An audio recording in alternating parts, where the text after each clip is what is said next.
Eli. Today we're going to do Cinderella. This is another DT Books. Look at, she wrote all over it. All right. Once upon a time in a faraway land lived a sweet and pretty girl named Cinderella. She made her home with her mean old stepmother and her two stepsisters, and they made her do all the work in the house. Cinderella cooked and baked. She cleaned and scrubbed. She had no time left for parties and fun.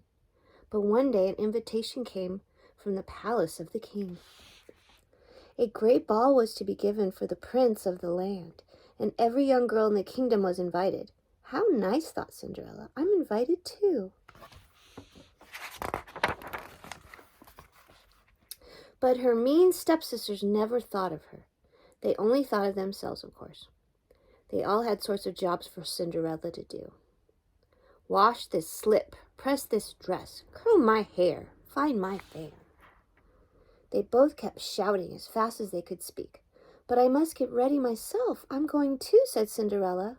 You? They hooted. The prince's ball for you? And they kept her busy all day long. She worked in the morning while her stepsisters slept. She worked all afternoon while they bathed and dressed. And in the evening she had to help them put on the finishing touches for the ball. She had no time, not 1 minute, to think of herself. Soon the coach was ready at the door. The ugly stepsisters were powdered, pressed, and curled, but there stood Cinderella in her workday rags. Why, Cinderella, said the stepsisters, you're not dressed for the ball. No, said Cinderella, I guess I can't go. Poor Cinderella sat weeping in the garden. Suddenly, a little old woman with a sweet, kind face stood before her. It was her fairy godmother. Hurry, child, she said. You're going to be late to the ball. Cinderella could hardly believe her eyes. The fairy godmother turned a fat pumpkin into a splendid coach. Next, her pet mice became horses, and her dog a fine footman. The barn horse was turned into a coachman. There, my dear, said the fairy godmother. Now into the coach you go, and off to the ball you go. But my dress, said Cinderella.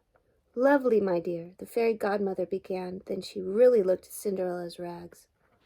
Oh, good heavens, she said. You could never go in that. She waved her magic wand. Salaga dula, menachika bula, biddity baddity boo, she said. There stood Cinderella in the loveliest ball dress that ever was, and on her feet were tiny glass slippers. She looked so pretty. Oh, cried Cinderella, how can I ever thank you? Just have a wonderful time at the ball, my dear, said her fairy godmother. But remember, the magic lasts only until midnight. At the stroke of midnight, the spell will be broken, and everything will be set as before.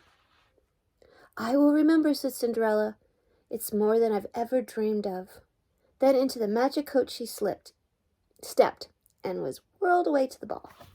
There's the coach.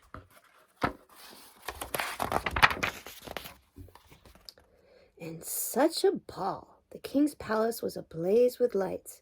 There was music and laughter, and every lady in the land was dressed in her beautiful best. But Cinderella was the loveliest of them all. The prince never left her side all evening long. They danced every dance. They had supper side by side, and they happily smiled into each other's eyes. But all at once the clock began to strike midnight. Bong, bong, bong. Oh, cried Cinderella, I almost forgot. And without a word, she ran away out of the ballroom and down the palace stairs. She lost one glass slipper, but could not stop. Into her magic coach she stepped, and away she rolled. But as the clock stopped striking, the coach disappeared, and no one knew where she had gone.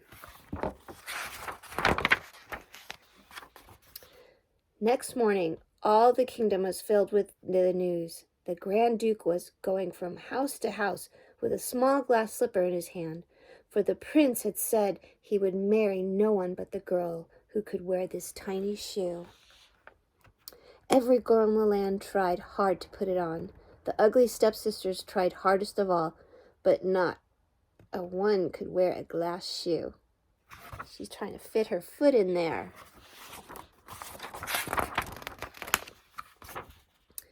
And where was Cinderella? Locked in her room, for the mean old stepmother was taking no chances of letting her try on the slipper. Poor Cinderella!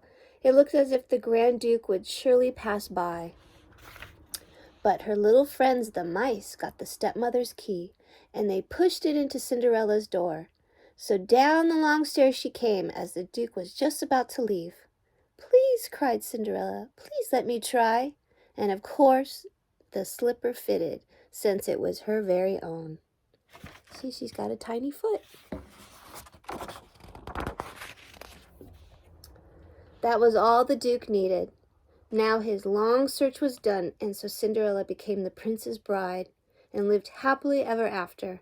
And the little pet mice lived in the palace and were happily ever after too. They're the little mice. There you go. Did you like it? I love you, sweetheart. Have a great day. Mwah!